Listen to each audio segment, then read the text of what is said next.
انا اكتشفت يا جدعان ان في ناس متابعاني ولسه حتى الان ما بتعرفش تعمل قهوه، فانا يعني مش عيبه في حقي، بس انا اسف. يلا شو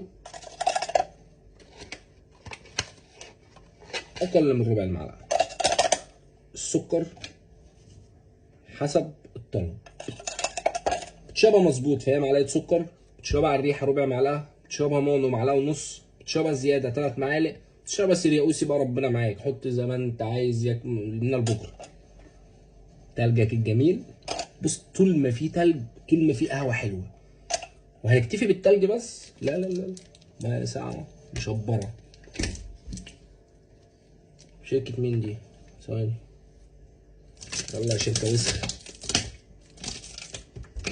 يلا يا شركه وسخ. ثواني مش عارف لسه فيك ايه.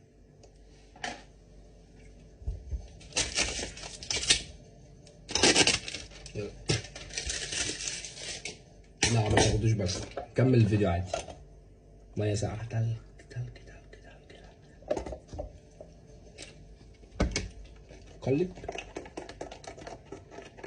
قلب. ما جاتش معاك في التقليب؟ قهوتك يلا، عك براحتك ياض، ياض عك براحتك ياض، ولا اي حد يندهشك. رج ياض وعك براحتك ياض، مش تلات تشربها قهوتك. طبعا لو هتعملها لحد البس جراس جوانت.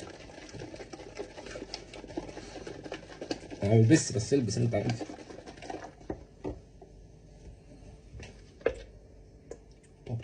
على النار بتاعتك واديلها تقليبه.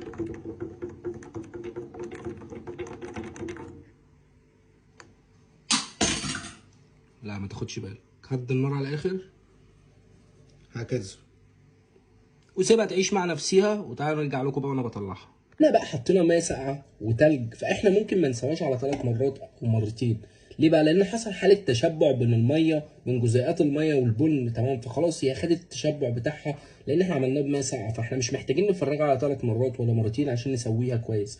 هي كده اخدت السوى الكافي، قعدت حوالي 10 دقايق على النار، نار هاديه جدا بميه ساقعه، فهي تشبعت من بعضيها، فالجزيئات كلها دخلت في بعضيها، فما عدناش محتاجين ان احنا ننزلها على 3 مرات، ننزلها على مره واحده.